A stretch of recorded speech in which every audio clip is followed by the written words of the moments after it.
Hey there, welcome to episode 1 of Scale My Portfolio with Zaki Property. This is our YouTube series where we explore a variety of property investing concepts and strategies. Today we'll be talking about one of my favorite concepts, rentvesting. It's a really powerful tool for young investors to build and scale their portfolio while managing their lifestyle at the same time as well. So let's jump straight into it. We'll start off by talking about what we are going to be covering today. So we're going to start off just defining the concept, looking at some relevant statistics around rentvesting as a phenomenon to lay the context, understand the lay of the land so that you know what things look like from a broader perspective. Then we'll jump into the bulk of the video where we talk about what are the actual pros and cons of rentvesting so that you can make an informed decision on if you should be someone who rentvests, right? Finally, we'll look at the different archetypes of people who usually rentvest and who usually don't rentvest. And we'll end off with a sample scenario. We'll look at some numbers, a cash flow of what it would look like if you rentvested, or what it would look like if an individual is rentvesting versus an individual not rentvesting. So before we jump into the bulk of the video, the actual content, we do have to flag that this is educational concepts. It's conceptual, it's hypothetical, it's not personalized financial advice. Please take a minute to read the disclaimer, and for personalized financial advice, make sure to speak to your financial advisor and go from there. So let's define this term rentvesting. If you interact with me, if you know me personally, I'm a huge believer in it. It's become a much more popular concept these days. You'll hear a lot of individuals talking about this phenomenon of rentvesting and a lot more people pursuing it. And it's actually not very complicated, right? It's as the name says, there's two components to it. Rent. Firstly, rent where you want to live. So wherever you want to live, whatever house, apartment, townhouse, whatever you want to live in, rent that property. And then the second thing is, don't just leave it at renting. Buy an investment property, right? So the three directions you could take is you can be a renter who doesn't have any investment properties, just someone renting. Obviously, you don't want to do that because you're not building a portfolio, you're not leveraging your lending power. You can be someone who buys their own home, right? Buys their PPOR, right? And then finally, you can be someone who rentvests, right? These are your three real options, right? We will be comparing rentvesting versus buying your primary place of residence in this video. We won't be talking about continuing being a renter because obviously that doesn't make sense. You eventually want to purchase your first property, whether it be an investment or a primary place of residence. Some quick look at some basic statistics around rentvesting. Only 7.6% of Australians rentvest. There are a few reasons for this, right? The first and most primary reason is it's just not something that people talk about or are taught about in their life, right? Most of us, when we're growing up as individuals, our parents talk to us about buying our first home, but the concept of rentvesting is rarely brought up, right? Secondly, is the reason this number is so low is a lot of people from the older generation didn't rentvest because buying your own home was just something that was seen as super important, especially for a lot of migrants. The idea of owning their own home is a really big thing in a lot of those cultures, right? So those are a couple of the primary reasons, but we can see, if you look at the data, that it is something that's growing, right? And the reason that the percentage of rentvestors is growing is pretty simple. The affordability of properties of a good house has decreased, right? Secondly, back in the day, an individual's first investment first purchase for their own home was often a good investment. But these days, especially for those individuals living in Melbourne and Sydney, it's difficult for your first property to be both affordable and a good investment just because of what is affordable in different price ranges, right? And we'll jump into talking about this a little bit more as we go further into the slides. Some of the other relevant data are not super relevant for what we're talking about here. These are the percentage of people that do not own a rental property. These are the percentage of people that overall own a rental property and then owns no property overall, or no investment property overall, right? So let's jump into why do people rentvest. So there are 6 major reasons. I'd say the first 3 are the primary 3 reasons. These are the main ones. Then the second 3 are smaller ones, added benefits, right? So the first one is early access to the market and affordability. Secondly, focusing on the investment quality of the property. We will be looking at each of these individually and exploring them as well. Third, not maxing out your lending power, living in a better property, having a better quality of life. Number 4, flexibility of renting. Number 5, flexibility of renting. And then finally, tax advantages. So let's look at each of these specifically and try to understand why this is the case and how you can leverage these phenomena, right? So the first thing over here is, if you look at affordability, you can see that every city has become less affordable over time, right? Especially Melbourne and Sydney, Victoria and New South Wales, but this data is very skewed by Melbourne and Sydney. You can see that it's become much less affordable over time, right? This is house and price to income ratios, right? And this is not just true for Melbourne and Sydney, but true for all states. Some of them haven't grown as aggressively, but all of them have become less affordable over time. ACT has kind of hovered around the same space, but we'll leave that one out for now. All right. What this means is that the amount of time an individual needs to save to purchase their first property has become a lot longer. That's the first thing. The second thing, which this graph doesn't show, is even if the affordability hasn't changed that much, what a person can buy as their first property has changed, right? Back in the day, a person's first property was for 400k, 450k, 30, 40 years ago, was a 5, 6, 700 square meter house close to the city within 20 kilometers of the CBD. Right now, for 500k in Melbourne, Sydney, you're buying a unit, an apartment that's oversupplied. It's not going to have a lot of growth, right? So the first thing is it's become much less affordable, so you're going to be saving for a lot longer.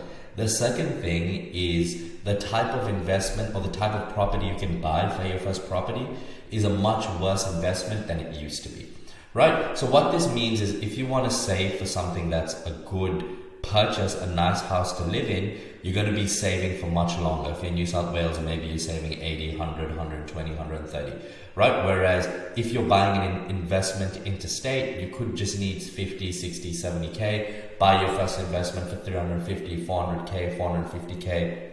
Maybe you're purchasing it in outer skirts of Adelaide, rural Queensland, some areas of Perth, although that price point of Perth is becoming a bit difficult now at the release of this video, but a year ago, definitely doable, right?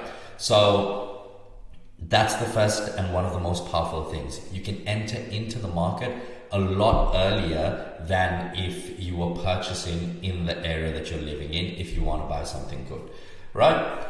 First advantage, and obviously that means that the earlier you get in the market, the longer you have building your portfolio, right? Investment is a time game, so if you're spending 20 years in the market versus 15 years in the market, it will compound over time. The next thing, and I'd say this is the most valuable, this is the most powerful component of rent vesting, is when you're rent vesting the property that you purchase, you're purely focused on, is it a good investment? You're not concerned on any of the things that you would be thinking about when it's your own home. You're not thinking about, is it close to my friends? Is it close to the local kebab shop I like? Whatever, right? You're not taking any of those personal considerations into the equation because those don't matter, right? All you're doing is looking at the analysis from an investment perspective.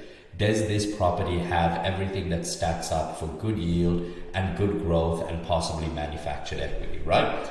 And now that you're focusing on a strong investment property, you can ensure that you're getting something that's going to grow really fast and can ideally grow fast enough for you to purchase your second property in 1 to 2 years instead of 8 to 10 years, right? So what this means is you get an individual property that grows faster, right? But it also allows you to purchase your second, third, fourth property faster because of the growth that you got from the first one, right? And again, look at value add opportunities. Most people don't like to look at properties with value add opportunities for their own home because it makes sense, right? Very few people want to buy like a super old rundown home and then renovate it. It's a lot of work. It's not the best quality of life, so on and so forth, right? Whereas if you're buying an investment property, you don't have to experience the negatives of living in that home while it's being renovated or while you're subdividing it and building a second house at the back, right? And over the long term, this can be the difference between a $5 million portfolio and a $15 million portfolio, a $3 million and a $7 million portfolio. Getting in early, closing, getting something that's a good investment property instead of purchasing something that's you might like it might be a good home, but it does not fit the fundamentals of what makes a good investment property. Or maybe it does fit the fundamentals of what makes a good investment property and the long-term growth is great, but you've purchased it in an area that's at the bottom of the cycle. At the top of the cycle. Now it's just going to keep going down, right? It's like at a period where, or maybe it's going to plateau in terms of its growth. And what does that mean? That means that you're going to hold an asset that over 20 years, over 10 years, it'll double in price. But maybe the first 3 years you're not getting growth, so it makes getting that second, that third, that fourth property something that gets delayed a lot, right? So focusing on investment quality, extremely important. Next big one over here is there's no need to max out your lending power when you're buying an investment property, right? Oftentimes, when I've seen this happen quite a lot in the industry working with clients, when a client they get their borrowing power of 750K. Right? And one of the things that most people know is you don't want to max out your borrowing power, especially if you want to build a portfolio, because it makes getting your second additional properties more difficult, right? But what happens is when an individual is going to go buy their primary place of residence, maybe their lending power is 750K and they set the budget for themselves as 600K, right? However, now they start looking at properties and they see what's available for 600K. But then they see what's available for 650K and they're like, oh, you know what? I'll push my budget up because I kind of want this in the house.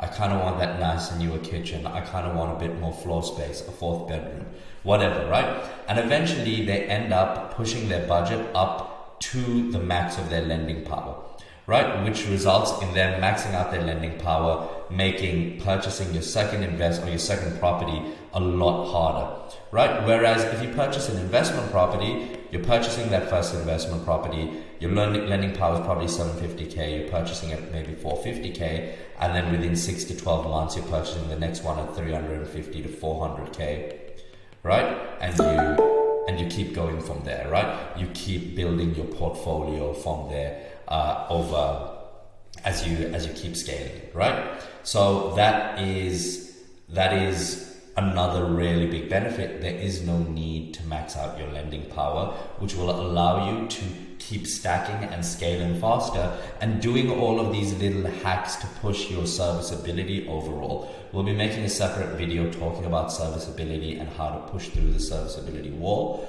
And this is one of the most important things you can do, not maxing out your lending power on your first property, right?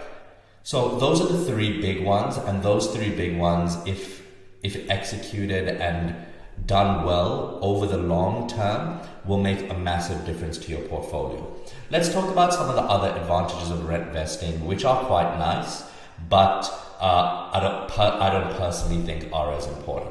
So the next one over here is you can live in a much better house by renting compared to purchasing and paying a mortgage, right? Few reasons for this, or few scenarios when this is true. This is if you're purchasing in an area where the yields are low and when the interest or ijara rates are quite high, right? If this is not true, if you're purchasing in an area where the yields are high and at a time when the rates are low, then it'll pretty much be this advantage does not exist, right? But assuming these two phenomena are true, You might purchase if you have a budget of $3,500 a month, that might be getting you a house. If you buy a house, $600,000, right? That's like at what, like, I think that's around 6.5% rate, right? Just for example, right? I'm not going to do the maths, but you get the point. Whereas 3,500, if you buy in an area, or you rent in an area where the yields are really low, you could be renting a $1.5 million property, right? And living in a much better house. Whereas over here, it's a 3x1 or 3x2 townhouse. Over here, you're living in a 5x2 house on 500 square meters with a pool, whatever it is, 600 square meters with a pool. So you can live in a much better house by rent vesting compared to what you would live in if you bought. Again, this only stands true when these two phenomena are true. The suburb you're renting in, the yields are really low, and this is true for Melbourne and Sydney. Most suburbs in Melbourne and Sydney on average are lower yield. And then secondly, the rates are high. Right now, as we all know, rates are quite high. So if you're in Melbourne and Sydney, most likely these two phenomena are both true. All right, there you go. So that's the next advantage. Then, and then the other one over here is flexibility of being a renter. Some people just like the idea of being a renter. It's a flexible lifestyle. You can go from there, but in all honesty, owning a home in Australia is pretty flexible as well due to the low vacancy rates. If you leave your house, you can pretty easily find a tenant. This is more like a bigger advantage in America, where often if you leave your home, it'd be really difficult to find a tenant in certain areas, so you don't have that flexibility of just leaving. Whereas here in Australia, if you own a home in pretty much any suburb, unless you're in like very rural spots, you can most likely leave and find a tenant pretty easily, especially right now with vacancies being extremely low. Next advantage is an investment property comes with a lot of advantages in terms of your yearly income tax, right? So you get deductions on all of your holding costs, your interest / ijara of the property that you purchase, your insurance, your rates, your water, your council rates, your property management fees, and all of the other holding costs are tax deductible, right? In a year, if this is 10,000, you could possibly bring down your taxable income by 10,000. The next one is depreciation, right? This will depend on the newness of your property. The amount of depreciation you can get on a property can be anywhere between $15,000, $20,000, $30,000 a year to $2,000 to $3,000 a year, right? So, depreciation, again, you can bring down your taxable income by heaps, right? And between the two of these, you could be bringing down your taxable income by $2,000 or by $20,000 to $40,000 per property, right? This is definitely a valuable tool. I don't want to talk too much about depreciation in this video, as we have a separate video on depreciation coming out, the pros and cons, and when to use it as a strategy, but definitely something to take into consideration. All right. Now let's talk about what are some of the cons of rent vesting. It's amazing. I'm definitely a big believer in it, but at the end of the day, there are some considerations. Some of them I wouldn't even call cons or negatives. Some of them I'll just call considerations, right? So let's first start off with these two, which I wouldn't call cons, I'd call considerations. So the first one is stamp duty exemptions, right? This is something where it's just mathematical, right? If the amount that you're paying in the amount that you're losing in missing out on the stamp duty exemption, if you're going to make up for that amount in growth in your portfolio in the first year and over the long term, then it doesn't really matter, this is worth it, right? The second thing is, often you'll see that the stamp duty exemption numbers are pretty low. So in Melbourne, it's 600K, right?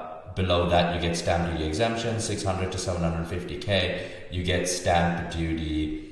In between that, you get a stamp duty, not exemption, but like a discount, right? So you only get this if you're below that amount, but a lot of people are purchasing above that amount anyway, and a lot of the good stuff that are affordable are above that amount anyway, right? So I'd say this is something, it'll depend on your individual circumstances, but I'd say what's more important is to look at the numbers, look at the math, and see if it is actually a factor. The second thing is first home owner grant. Again, I take this into consideration. Is the amount that you're going to get in that $10,000, whatever it is, will you make up for it in capital growth of your property over the first year and over the long term? And in most cases you will. And then again, the second thing, it's only if the property you're purchasing is usually each area has its different rules, but sometimes it needs to be below a certain price. Sometimes it needs to be a new property, not an older property. And there are definite cons of being forced into purchasing a newer property just to get the first home owner grant. I'm not going to jump into those in depth because we're going to have a separate video talking about new properties versus older properties and the pros and the cons of both. But generally, you're forced into purchasing things that if you're a newer property, it's going to be on much smaller land. So again, this isn't something that is like you need to have, it's a must have in terms of purchasing your first property. So I wouldn't call these cons, I'd call them consideration. Now these two are actual cons, right? The first one, and I'd say this is the biggest con of being a rentvestor. At the end of the day, you're still renting. Your landlord can, kick you out. Like, I don't like the word kick you out, but require you to leave at any point when your tenancy is ending. Your landlord, there's still I guess the quote unquote lack of privacy of being a tenant. And then finally there's the fact that you can't make changes to the property that you would be able to make to your own home. You want to put a pizza oven at the back of your house, you probably can't do it for a property that you're renting. I mean, you definitely can't do it for a property that you're renting. So this is definitely the biggest disadvantage. However, I'd say this is a subjective phenomenon, right? Like for some people, this idea of being a renter, maybe they've had some experiences that have been really negative. For some individuals, this is something that they're really anti-doing, right? They've hated the experience of renting throughout their whole life, and they just want to own their own home, and that's perfectly understandable, right? There's nothing wrong with that. For other individuals, they're perfectly happy renting. It's not the biggest issue. It just depends on your lifestyle. But this is something for you to think about. How important is this to me, right? Being, at the end of the day, still being a renter, right? Then the next disadvantage is there are some tax disadvantages. These are in relation to if you sell the property, the capital gains on the property, right?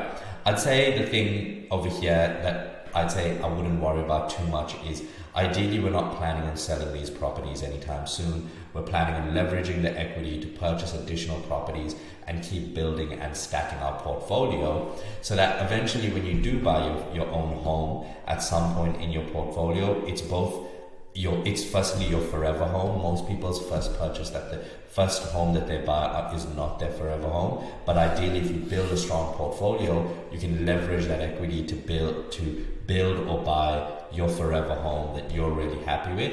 And at that point, you focus on the capital gain you have. You assure that you're living in that property, so there's no capital gains issues there. At the end of the day, with your investment properties, you can try go live there for 1 out of the first 6 years or stuff like that. But I don't think this is the biggest con because of the fact that it still allows you to leverage and build your portfolio. And either way, if you purchase your own home first, your second property is going to be an investment property, which will have those capital gains considerations. So those are the cons of rent vesting. The primary one being that you are still a renter, and that is a subjective thing that you need to value in terms of how much do you actually dislike being a renter. And that will inform you on if you should pursue rent vesting or not. Right? Very quickly, this is a term that's being thrown out quite a lot as well, home vesting. What is home vesting? Is pretty much the same as rent vesting, except you stay at home with your family or parents. If this is an option available to you and you're comfortable doing it, do it. You get your costs will be much lower. It's just easier living at home. So if it's something you're happy doing and you want, I know some people, they don't want to stay at home, but if this is an option, it will allow you to scale your portfolio much faster because your costs are a lot lower as well. Right? who should rentvest, right? So these are the types of people that should rentvest, right? Firstly, people whose primary focus is to grow their portfolio. Definitely rentvesting is the best pathway to follow in almost all scenarios. I'm not going to say all because we have to individually assess each, but in most scenarios, this is the best pathway. People who are not too emotionally attached to the idea of owning their own home. Some people, this is a big thing that they've dreamed about their whole life and it's extremely important to them. If it's really important to you, there's nothing wrong with that. Buy your home, live in it. It's just that in the long term, that will slow down your portfolio a bit, right? Because of the reasons that we talked about, right? Then people who want to live in an area that is not high growth in the short term, and is low yield. So let's say the area that you want to live in, you're looking at it, you can see the yield is low. Maybe you've been doing some research and you know that the short-term growth is not great as well. Then, or maybe even the long-term growth is not great. But let's just say short-term growth is not great.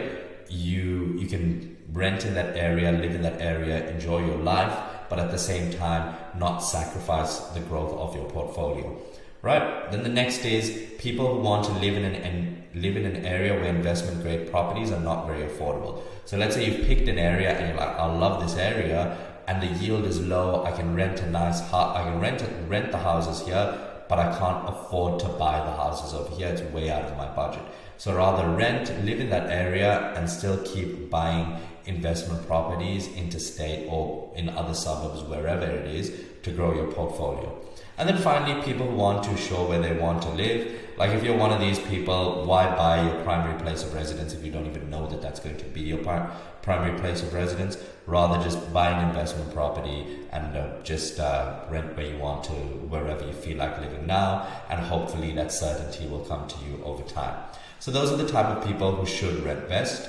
What if you've already purchased your PPOR? Great question. We're going to make a separate video about this. But this is a quick insight into how you should approach it. First, assess if it is a good investment. So is the property that you purchased a good investment, right? If it is, that's awesome. Check if you have equity in your property. If you purchased it 3-4 years ago prior to COVID, you probably have some equity, and then you can go from there. You can use that equity if the banks allow you and you have the lending power to purchase your investment property, right? If you don't have the equity, then you need to wait some time and go from there. If you do have the equity, it's time to start thinking about buying your first investment property and building a portfolio. You can reach out to us. We can sit down, look at the valuation of your house, work with the brokers we're connected with to see what your lending power is, and then make a plan from you from there, right? If you look at the property that you have and you see that it isn't a great investment, and if you want to know that, you can have a chat with us, right? You have a couple of different options, right? First option is, and this is probably the hard decision to make, is to just sell it and start over, right? Sell the property and start over by buying your own home that's maybe a better investment, or by buying an investment property, right? The second one is just acknowledging where you're at, acknowledging that, okay, I have this house, it's not the best investment, but I'm happy living here, and I don't want to sell it, and I'm happy with the fact that owning this home might slow down my portfolio over the long term, right? And that's pretty much it, right? Those are the two options you have. Selling it and starting over is not the easiest thing. It can be a really difficult decision to make, and it's something you probably need time to take to think about, but it is definitely something I take into consideration, right? So this is what I'd suggest if you've already purchased your primary place of residence. We'll make a separate whole video on this over here, leveraging your equity. It's one of the most important tools. Even if you're rent vesting, you purchase your first property, you use your equity to purchase the next, and you keep building and stacking from there. So that is what you do if you've already purchased your primary place of residence. Let's look at a quick couple of examples. So these are ones that we've worked with for ourselves or with our clients, right? So this first one over here, really good example. first year, 15.5%, $60,000 to $70,000 growth in the first year, or $80,000. It's purchased below valuation, decent yield, 4.8%, and then ability to renovate the house and build at the back as well, right? So a really good rent vesting purchase because the short-term growth is good, allowing the individual to purchase the next property faster, as well as the yield is decent, not amazing. This particular property, 4.8%. It's like we generally look for like in the 5s or even 6s, but 4.8% is good as well, right? And then finally, ability to manufacture equity through renovations to grow the value of the property even faster, right? Here's another example of a good rent vesting purchase. 5.6% yield in 7 months. When the lease is renewed, it'll be 6.4% yield. So very high rental rate, ensuring that they can cover as much of their payments so that they can keep growing their portfolio. Decent projected growth on their property as well, and again bought in an area that's very good for short-term growth, right? Those are just a couple of examples. We can go through a lot more examples, but it just gives you the idea of the type of property you'd be looking for when purchasing your first investment property. Let's finish it off here by looking at a couple of examples and running some cash flow analysis, right? So this is a hypothetical. We have two friends over here, Janine and Fabio, two best friends. That's so cute, right? And they're both pretty much the same, right? They're young professionals making around $150,000, living in Northcote, Victoria. So for those of us interstate, Northcote it's one of those inner city suburbs, right? Inner city, hipster kind of suburbs, definitely more on the expensive end. Smaller houses that are more expensive, like 4 to 600 square meters, and then lots of townhouses near the main roads, right? I'm sure whichever city you're living in, you can think of a similar suburb that fits that, right? Then they both have savings of $120,000. They both want to spend no more than $3,000 a month on rent and rent living costs, right? Basically, they don't want more than $3,000 going out of their pocket per month on their total living costs, right? So now let's look at the two decisions that they make, right? Let's actually start with Fabio, right? So Fabio purchases his own home in, I don't know why this says Moonee Ponds, Essendon, it should say Northcote, right? Sorry, that's a typo, right? But yeah, purchases his own home in the Northcote area, right? He buys a townhouse for roughly $700,000, and this maxes out his loaning power, right? His monthly payments are around $3,000. He experiences pretty slow growth in the first 5 years. So the time that it takes him to buy his second property, he'll probably buy it around the 6th year or so, because he's maxed out his lending power and he's making the full payments, right? Again, I haven't done any of the maths on this, but this is just hypothetically, right? On the other end, Janine buys a $430,000 property in Gosnells, WA, good growth area, probably no longer affordable at $430,000, maybe 6 months ago it was, but again, just hypothetically, let's say she buys this at the beginning of 2023, the yield is 6.1%, then she only needs around $70,000 to purchase this property, 10% deposit plus all the other costs, comes to, let's say, $70,000, purchases the first property, 6 months later purchases the second property, maybe for around $350,000, maybe let's just say in rural Queensland, maybe Townsville, let's say Townsville, good growth area, right? And now she's got two properties in the space of 6 months, right? And they're both aggressive growth properties. First property grows by $60,000 in the first by the first 12 months, and then after another 6 to 12 months, she's purchased her third property. In 5 years, she's probably got at least 3. If she pushes up her salary, aggressively pays down debt and saves, and does some renovations, she might even have 4 in the first 5 years, right? And having 4 properties, she's got a really good base for her long-term portfolio, probably like a portfolio of 1.5 to 2 million in size, considering the growth, and probably $500,000 of equity in those 5 years. Whereas 5-year over here, he's got his $700,000 property at the 5-year mark. Maybe it's gone up to 750 or maybe 800, right? Which isn't a huge jump.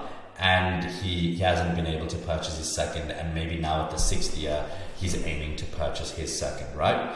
So this is just like a very hypothetical scenario of how things can go in these two different circumstances, right? So that brings us to the end of our slides. I do want to quickly look at our cash flow calculator as well, right? So we have this cash flow calculator over here, right, where we look at each individual property and we talk about, like, you know, what the costs on these would be, what your expected growth cash flow on each property would be, and then we build a summary for you over here. So this is just a hypothetical. I'm pretty sure this is a hypothetical of Janine's scenario, right, where she purchases 3 properties very quickly in the first 3 years, doesn't purchase a property in the 4th year, and then purchases more expensive one commercial and one more expensive property in the 5th and 6th year, and then doesn't purchase any more for the next 4, even though she probably could if she wanted to.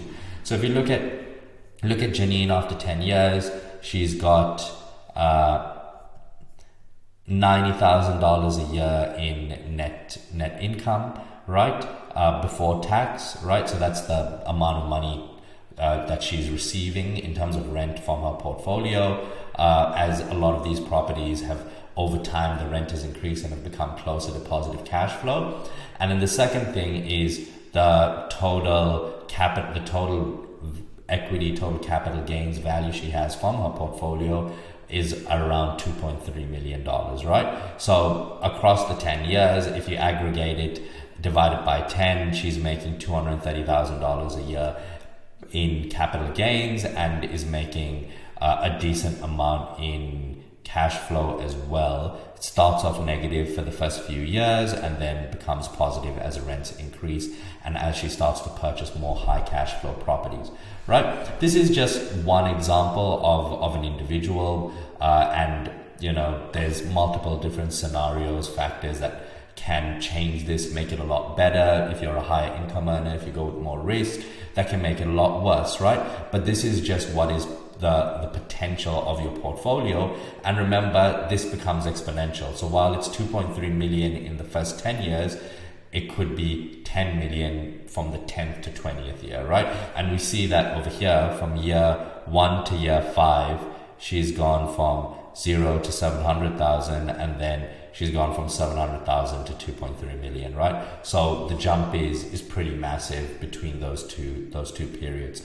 So that's a quick look at a basic cash flow calculator. If you'd like, we're more than happy to sit down and build these cash flow analyses for you so that you can have an idea of your long-term portfolio and build out your strategy as well.